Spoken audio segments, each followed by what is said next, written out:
Salut, c'est Maxence, bienvenue dans cette nouvelle vidéo. Je suis très heureux de te retrouver aujourd'hui. Dans cette vidéo, je vais répondre à une question qui me revient tout le temps, surtout sur les réseaux, donc notamment Instagram. Et si tu ne me suis pas encore sur Instagram, n'hésite pas à regarder parce qu'il y aura pas mal de choses qui pourront t'intéresser.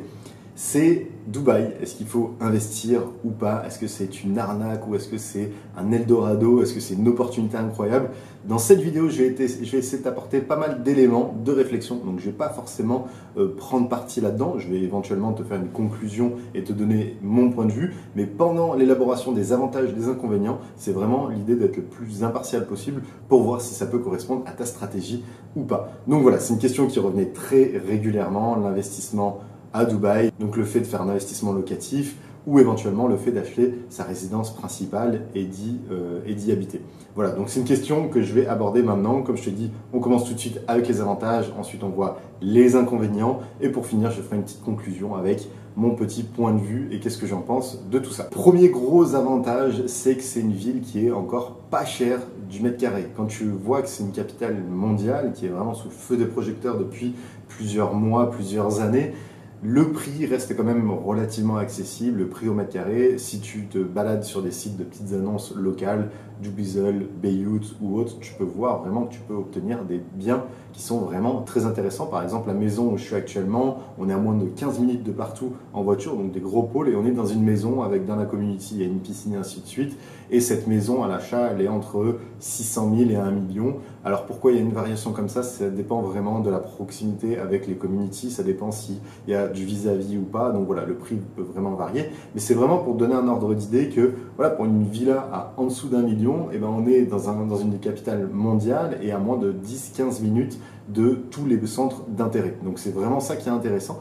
Et si tu te balades, tu pourras trouver très facilement qu'il y a beaucoup de biens. Le prix au mètre carré n'est vraiment pas cher. Et il faut savoir qu'ici, les espaces sont toujours beaucoup plus grands. Donc c'est pour ça qu'il y a une variation de prix d'un T2 à un autre T2, c'est des fois au-delà du prix du mètre carré, ce qu'on se base un petit peu moins, mais ça donne quand même de manière mondiale un point de comparaison. Et bah du coup, en fonction des avantages du bien, le bien peut vraiment exploser à la hausse. Donc voilà. Mais de manière globale, ce que j'ai remarqué, c'est que quand tu prends une ville comme New York, Miami, Londres ou encore plein d'autres, et bah du coup, Dubaï reste vraiment pas cher, même par rapport à Paris ou éventuellement même à Lyon. Et bah, du coup, c'est quand même beaucoup moins cher. Donc, gros avantage pour Dubaï, c'est le prix au mètre carré qui est vraiment faible par rapport à toutes les villes concurrentes, entre guillemets, mondiales. Deuxièmement, c'est qu'il y a un potentiel de plus-value éventuelle si tu sélectionnes bien le quartier et bien le bâtiment dans lequel tu vas investir. Je dis ça parce que là, il va y avoir plein de choses. Dubaï tend à se développer énormément, donc on va dire que les emplacements qui sont intéressants sont encore disponibles à des prix qui sont relativement corrects. Donc, ce n'est pas une valeur sûre parce que du coup, on n'a pas beaucoup de visibilité sur avant, donc c'est pas un marché, c'est un marché qui est très jeune, donc on peut difficilement prévoir ce qui va arriver, mais ce qui est intéressant, c'est que potentiellement, tu pourras faire une plus-value. Je pense par exemple La Palme, qui est un des quartiers où tu es sûr que ça ne va pas bouger parce qu'ils ne peuvent pas rajouter des branches ou autre. Ben, on voit que le prix de l'immobilier a tendance à monter vers le haut. Par contre, il faudra faire attention à d'autres quartiers qui, eux, décotent avec le temps en fonction de l'attrait, parce que voilà, ça fera partie des points négatifs, mais potentiellement, si tu sélectionnes bien le quartier, si tu sélectionnes bien le building, la community, le quartier, on va dire, et ben, du coup, tu peux potentiellement faire des bonnes plus-values parce que certains quartiers tendent à augmenter en valeur. Troisième avantage, c'est le fait que tu n'as pas d'impôt. Voilà, si tu loues, tu n'as pas d'impôt. Si tu fais une plus-value, tu n'as pas d'impôt. Bref, tu n'as aucun impôt sur la propriété, à la différence de la France où par exemple si c'est un investissement locatif que tu revends, tu seras imposé. Si tu fais du bénéfice tous les mois en location, bah, du coup tu seras imposé. Là en l'occurrence, tu n'as pas d'impôt. C'est vraiment assez intéressant à ce niveau-là, ça reste Dubaï. Quatrième avantage, c'est que tu es pleinement propriétaire, alors sauf quelques petites exceptions, mais c'est de plus en plus rare. Mais maintenant, tu es pleinement propriétaire du bien et du terrain aussi où se situe ton bien. C'est vrai que dans des villes, par exemple à Londres, ça arrive, à Bali, ça arrive aussi. Il y a plein de villes dans le monde et plein de pays où tu n'es pas forcément propriétaire du terrain. Tu as un bail de 99 ans, donc un bail emphytéotique, et après, du coup, c'est renouvelable. Tu peux éventuellement, par exemple à Londres, acheter des années si tu as envie, et ainsi de suite. Donc voilà, c'est assez vite un casse-tête. Et en termes de valorisation même et de la notion d'immobilier et de propriété, le fait d'être pas détenteur du terrain, c'est quand même assez problématique. Même à Lyon, par exemple, tu as certains biens qui sont construits sur des terrains qui appartiennent aux hospices civils de Lyon. Et voilà, il faut être au courant que tu n'es pas pleinement propriétaire du terrain sur lequel il se situe. Aux États-Unis, par exemple, l'avantage aussi, c'est que tu es pleinement propriétaire, un peu comme de partout en France, sauf quelques petites exceptions. Donc voilà, de manière globale, avant, ça se faisait un petit peu, où l'État, où les grandes familles gardaient les terrains, mais là, ça se fait de moins en moins, parce qu'ils ont vraiment envie d'attirer des personnes qui investissent dans l'immobilier. Cinquième avantage, c'est que maintenant, les constructions sont régulées. Alors oui, il y a quelques années en arrière, du coup, il y avait des chantiers qui s'arrêtaient parce que les personnes, je sais pas, étaient en crise, la société fermait, elle coulait, c'était une banqueroute, ou ils partaient avec la caisse éventuellement. Là, depuis quand même pas mal de temps, ils ont vraiment régulé les constructions. Donc à ce niveau-là, il va dire qu'il y a un peu moins de problèmes et moins de risques que les personnes partent avec la caisse ou fassent faillite et du coup que tu perdes l'argent que tu as commencé à investir dans la construction de la tour, parce que tu pouvais acheter sur plan et le chantier pouvait éventuellement s'arrêter, et là ça pouvait être quand même problématique parce que du coup s'il s'arrêtait et que les personnes disparaissaient, tout l'argent que tu avais investi là-dedans, le projet n'avait pas abouti, et du coup tu perdais cet argent. Donc il y a eu quand même pas mal de scandales et c'est ce qui a permis en fait aux autorités de vraiment réguler toutes les constructions. Sixième avantage, c'est que tu as la possibilité d'obtenir un visa de résidence si tu investis certaines sommes aux Émirats Arabes Unis.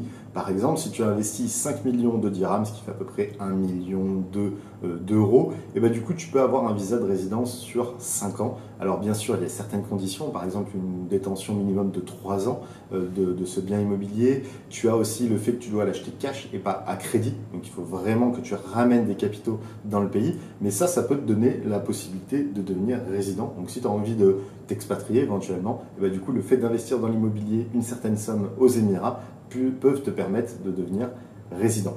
Par exemple, si tu investis plus de 10 millions d'AED, tu pourras avoir un visa sur 10 ans aussi. Donc voilà, il y a pas mal de programmes, si ça t'intéresse, il y a plein d'informations sur les sites des gouvernements, c'est relativement clair parce que ça reste un pays qui est relativement jeune, donc il n'y a pas plein de spécificités ou autres, c'est relativement simple. 5 millions d'AED, si tu les investis en cash dans l'immobilier, tu as 5 ans, 10 millions, 10 ans, voilà, c'est relativement simple et ça peut te permettre d'obtenir un visa de résidence. Septièmement, c'est au niveau du paiement des loyers. Donc c'est vrai qu'en France, on a l'habitude que les loyers soient payés au mois. En Angleterre, par exemple, ils sont souvent payés à la semaine. Et Dubaï, ça fait c'est un peu en sens inverse. C'est que très souvent, surtout si c'est des coins qui sont très prisés, le paiement des loyers se fait à l'année. Donc dès que tu veux rentrer dans le bien que tu veux louer, donc par exemple tu es propriétaire, que tu as un bien qui est très bien situé dans une bonne community, qui est tendance et qui intéresse, tu as du poids parce qu'il y a beaucoup de gens qui veulent y aller et du coup tu peux très bien dire pas de problème, on fait un bail sur l'année mais vous me payez tout de suite en une seule fois. Donc c'est des choses qui sont possibles, on peut éventuellement négocier à 2 fois, 4 fois, 6 fois, ça commence à être compliqué, 12 fois c'est vraiment que le quartier n'est pas intéressant, mais généralement tu peux être payé tout de suite. Donc tu as une avance de trésorerie qui est assez confortable et ça évite que tu aies des impayés éventuels tout au long de l'année. Donc voilà, il arrive, il paye un an cash et toi tu es tranquille. Huitième avantage aussi d'investir à Dubaï, c'est que tu peux faire des plus-values sur plan. Donc il faut savoir qu'il y a quand même beaucoup de programmes de construction, étant donné que Dubaï reste jeune et qu'il y a encore beaucoup de choses. Et si tu es venu ou si tu vas venir à Dubaï, tu vas voir que des chantiers, il y en a de partout. Et il y a des personnes, ce qu'ils font, c'est qu'ils font des plus-values sur plan. C'est-à-dire qu'ils vont commencer à se positionner sur un bien en plan et du coup qui aura un certain prix. Et il faut savoir que plus la construction va avancer, plus potentiellement la valeur de ce bien que tu as sur plan va augmenter légèrement, tout simplement parce qu'il y aura de plus en plus de concret. Au début, tu prends un peu tous les risques de commencer à acheter sur plan, mais quand tu vois que la construction se porte bien, elle est relativement faite en temps et en heure, et du coup tu peux potentiellement faire des plus-values sur plan. On connaît des personnes, c'est ce qu'ils font, ils mettent 10, 20, 30% de down payment, donc de premier virement, et peut-être qu'ils vont faire une plus-value globale de 10%, donc tu vas récupérer ces 10% de plus-value sans avoir eu à payer 100% de la valeur du bien. Donc c'est ça qui est intéressant, c'est que tu peux éventuellement faire des plus-values sur plan. Tu as des plans de paiement qui se font en fonction de l'avancée du chantier et du coup il y a des personnes qui se disent je vais le garder un an, ça va me faire payer je sais pas 30, 40, 50%, et si je le garde un an et que j'ai la possibilité de payer ces 50% et que je le revends après et que je fais une plus-value, et du coup ça me permettra de faire des plus-values sans avoir à payer 100% du bien. Il faut faire attention parce qu'il y a des personnes, notamment avec le Covid aussi, qui se retrouvaient un peu le bec dans l'eau parce qu'ils ont essayé de faire ça et ils ne retrouvaient plus de repreneurs, ils n'avaient plus l'argent pour payer les prochaines traites de trimestrielles.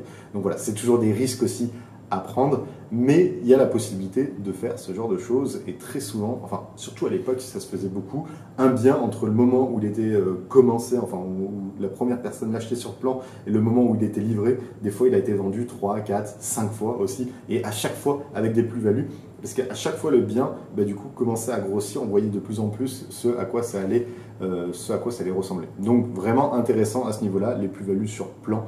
Il n'y a pas trop d'endroits dans le monde où ça existe, selon moi. D'ailleurs, si tu en connais d'autres, n'hésite pas à me le dire.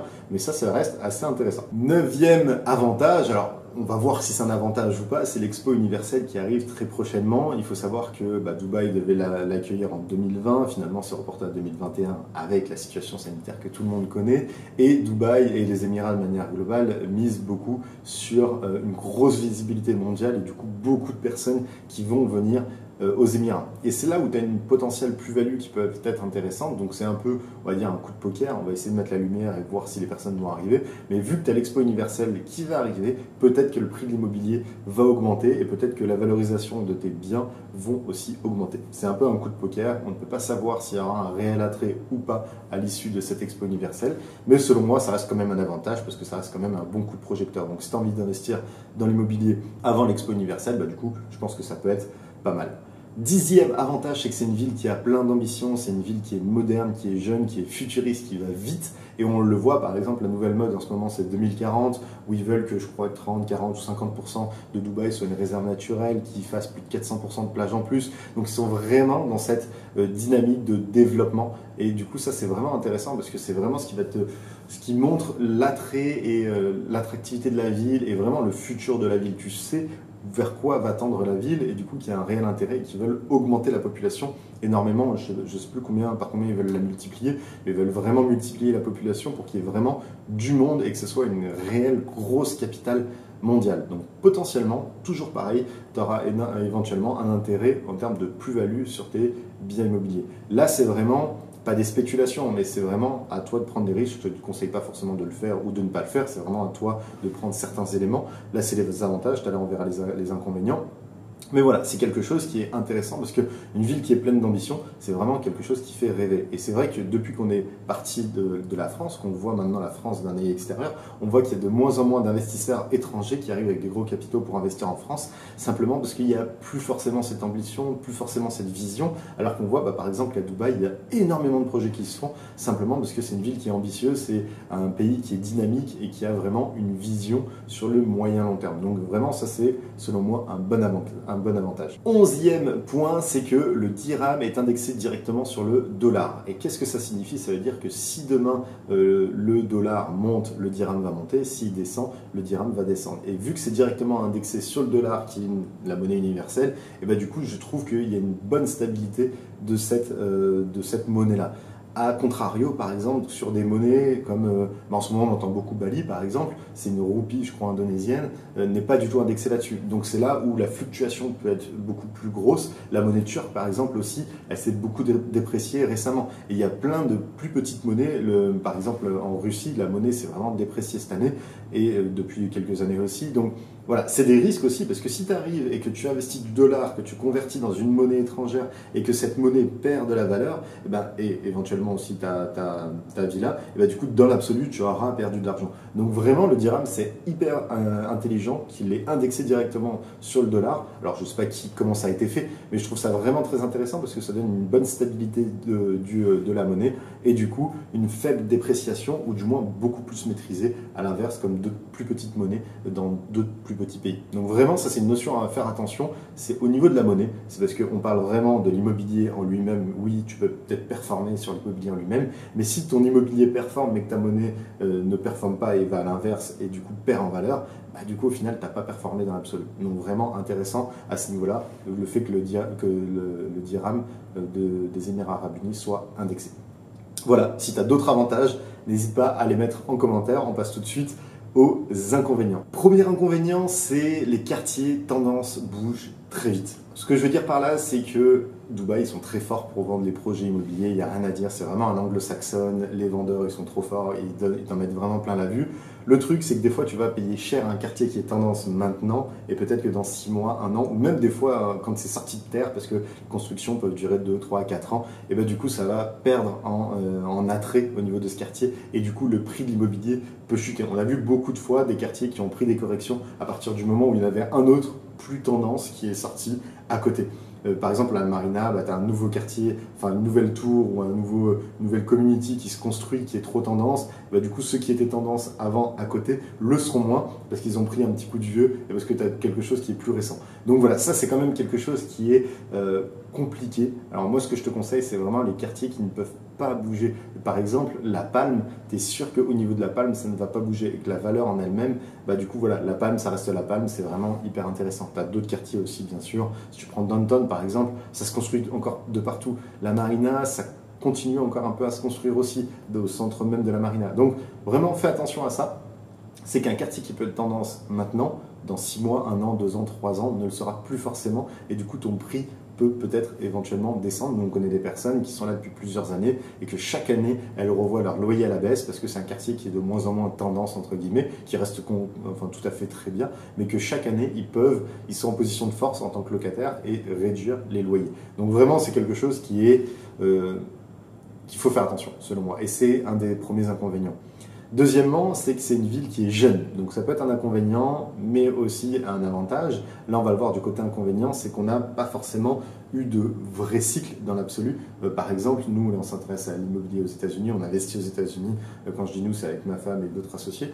Et du coup, aux États-Unis, l'avantage, c'est comme la France, c'est que c'est un pays qui a vu des cycles, c'est un pays qui est ancien et auquel on a vraiment un background, donc une antériorité là-dedans. Et du coup, le fait d'avoir une antériorité, c'est que ça peut plus facilement permettre d'analyser et de déterminer le futur, même si le futur est incertain de manière globale, mais ça peut quand même te donner des pistes d'analyse et de voir un petit peu les cycles qu'il peut y avoir.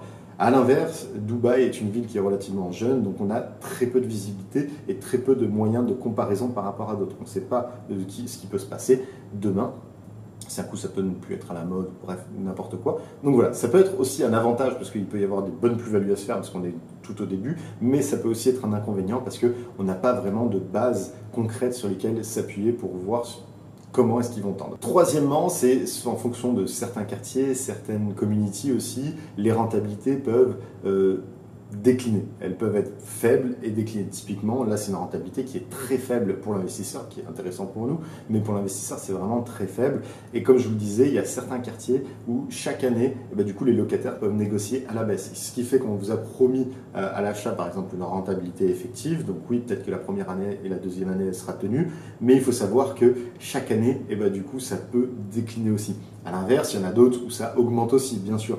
Mais dans la plupart du temps, si on vise un produit qui est plus abordable, vous allez voir que la rentabilité a tendance aussi à décliner un petit peu. Donc voilà, c'est là où il faut faire aussi attention. Et c'est un inconvénient, c'est que tous les quartiers ne se tirent pas vers le haut. Il y en a certains qui se tirent vers le haut et d'autres vers le bas. Donc c'est là où il faudra vraiment faire son choix. Quatrième inconvénient, du coup, c'est l'achat cash. Très souvent, et les banques sont très frileuses ici aussi à ce niveau-là. Donc ça en dit aussi pas mal sur la globalité du marché, mais les banques sont assez frileuses et obtenir un crédit immobilier à Dubaï reste très très compliqué.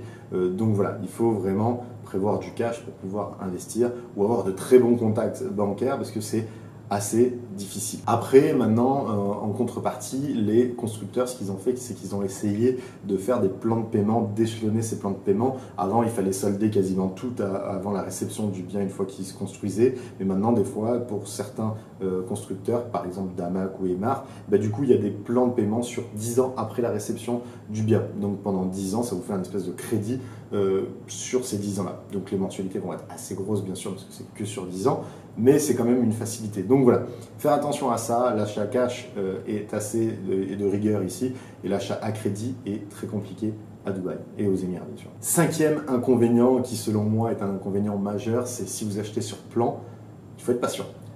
La plupart de tous les projets qu'on voit autour de nous ont 1 an, 2 ans, des fois 3 ans ou plus de retard. C'est-à-dire que si par exemple vous signez pour obtenir votre maison en 2022, juin 2022, et que vous faites tous vos plans en se basant là-dessus, je vous conseille quand même de faire attention et d'essayer de voir un petit peu l'évolution du bien. Parce que, par exemple, on est dans un quartier où celui-ci, on a un mall qui devait être construit depuis 1 an ou 2 et il est toujours pas ouvert encore. Et il y a d'autres maisons qui auraient dû être livrées depuis 1 an ou 2 qui ne sont toujours pas livrées encore. Donc c'est là où il faut faire attention, c'est qu'il y a quand même régulièrement des retards quand on est dans des quartiers qui ne sont pas, par exemple, sur la Palme ou ce genre de choses, où là il y a un réel intérêt, on va dire, commercial de finir en temps et en heure.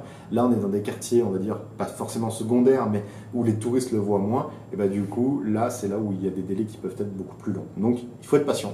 Il y a quand même beaucoup de retard et c'est des choses à prendre en compte. Sixièmement, c'est que les loyers sont ultra aléatoires en fonction des saisons. Il faut savoir qu'à Dubaï, c'est beaucoup en fonction des saisons, des arrivées, des sorties.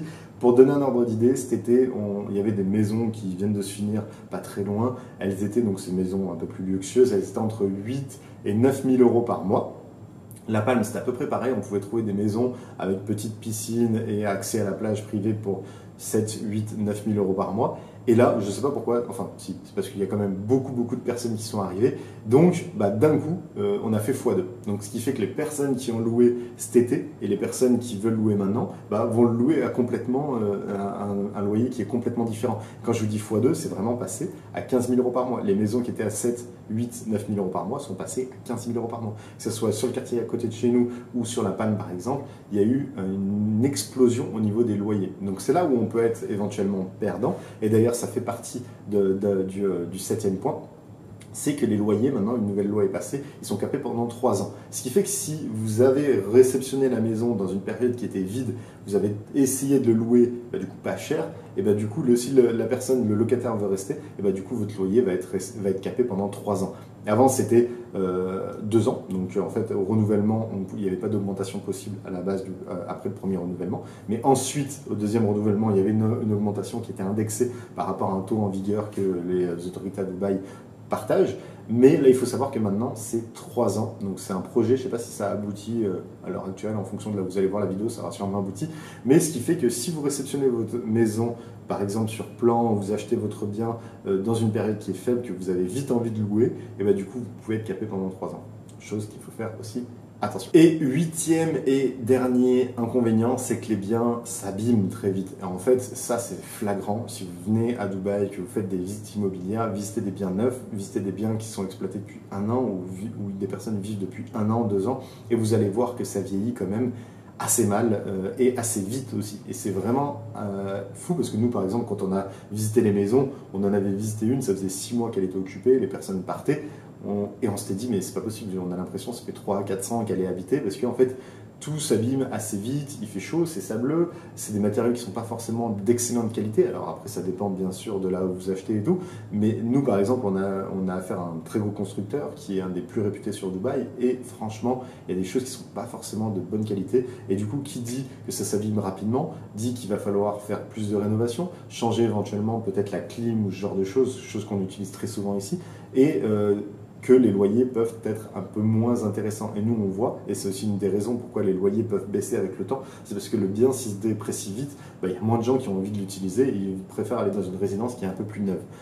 Donc voilà, c'est un des gros inconvénients aussi, c'est le fait que les biens se déprécient et s'abîment vraiment vite. Alors la conclusion, selon moi, par rapport à tous les avantages et les inconvénients que j'ai listés, c'est que, il faut vraiment faire attention dans le quartier et dans le bâtiment et avec le constructeur avec lequel vous achetez. Parce qu'en fonction du constructeur, c'est plus ou moins de bonne qualité. En fonction du bâtiment et éventuellement des communities qu'il y aura, ce sera plus ou moins tendance. Et en fonction du quartier que vous allez avoir, il va soit monter en valeur, soit descendre en valeur. Donc voilà, il faut vraiment venir sur place et pas se faire avoir. Parce que nous, on a vu des personnes qui investissaient dans des endroits, c'est simple, tu prends direction le désert pendant 20 minutes, 25 minutes, il n'y a plus rien. Et il y a un quartier qui est sorti de terre et les personnes achetaient là-bas parce qu'ils ne sont jamais venus sur Dubaï. Et personne n'ira là-bas parce que tu peux rien te faire livrer, tu n'as rien aux alentours. Donc c'est vraiment très important de venir sur place pour analyser un petit peu ce qui est tendance, pourquoi pas discuter avec les personnes, voir ce qui bouge et ainsi de suite. Parce que voilà, il faut vraiment très faire attention à l'emplacement. Alors oui, dans l'immobilier, on dit toujours que c'est l'emplacement le plus important. Et là, c'est encore plus vrai à Dubaï. Et attention aussi, parce que des fois, certaines personnes se disent, je vais acheter cet appartement qui a vue mer. Il faut savoir qu'à Dubaï, ils augmentent, on va dire, les plages. Des fois, ils construisent des choses encore devant des immeubles. Donc des personnes qui ont acheté un appartement en vue mer, il se peut que dans 1 an, 2 ans, 3 ans, ils fassent une avancée de terre et ils construisent une autre tour juste devant, et ce qui fait que vous, ça va vous couper la vue sur mer. Et vous allez acheter ce produit-là cher, puisqu'il y avait la vue sur mer, et au final, elle ne l'aura plus. Donc faites très très attention à ça, vraiment sur le secteur. Ensuite, moi ce que je vous conseille, c'est de ne pas miser tout de suite sur une rentabilité immédiate si vous souhaitez investir aux Émirats Arabes Unis et notamment à Dubaï, parce que comme on l'avait vu, il y a la rentabilité théorique, mais il y a la rentabilité réelle aussi qui, des fois, peut être différente et peut évoluer à la hausse ou à la baisse. Et pour moi, si je devrais investir aux Émirats, je n'opterais pas. Alors oui, peut-être que je peux booster un peu la rentabilité en courte durée et encore, parce que du coup, ça s'abîme plus vite. Mais je ne miserais pas forcément sur une rentabilité locative immédiate, mais plutôt sur un potentiel de plus-value à moyen long terme. Voilà, ce serait plutôt dans cette optique-là, avec un placement où je place cet argent, ça me rapporte un petit peu d'argent tous les mois, c'est pas incroyable non plus, mais du coup, je me dis que peut-être plus tard, avec l'Expo universelle, avec tous les projets 2040 comme on l'avait vu, du coup, ça peut peut-être augmenter en valeur. Donc voilà, personnellement, je n'ai pas investi aux Émirats Arabes Unis ni à Dubaï précisément. Je préfère investir aux États-Unis par rapport à plein de critères qui me correspondent beaucoup plus. D'ailleurs, si tu veux, je ferai une vidéo sur ce sujet, sur l'investissement aux États-Unis. D'ailleurs, on va y partir, donc éventuellement, ça peut t'intéresser. Je pourrais faire d'autres vidéos aux États-Unis où je te montre un petit peu les biens que j'achète. Mais voilà, il faut que ça corresponde à un profil. Dubaï peut correspondre à certains profils. Moi, en l'occurrence, ça ne correspond pas encore à mon profil et je préfère vraiment essayer d'avoir un marché qui est beaucoup plus intéressant et qui me correspond beaucoup plus, qui est aux États-Unis où c'est beaucoup plus joueur, où il y a beaucoup plus de choses à faire et il y a une réelle visibilité sur ce marché. Voilà, n'hésite pas à me dire ton point de vue aussi sur le sujet, n'hésite pas à me dire si cette vidéo t'a plu, n'hésite pas aussi à la liker et à la partager autour de toi aux personnes qui éventuellement ont envie d'investir à Dubaï, parce que je pense que ça peut leur donner des axes de réflexion. L'idée, c'est pas de te dire c'est bien ou c'est pas bien d'investir à Dubaï, c'est de te donner un maximum d'éléments et à toi de voir si ça peut correspondre à toi ou pas. Moi, en l'occurrence, ça ne correspondait pas à mon profil d'investisseur. Comme je te disais, je préfère les États-Unis, mais après ça peut correspondre à d'autres personnes. Donc voilà, j'espère en tout cas que cette vidéo t'a plu, n'hésite pas à me donner tes commentaires aussi juste en bas de la vidéo, et moi je te dis à très vite pour une prochaine vidéo. Ciao!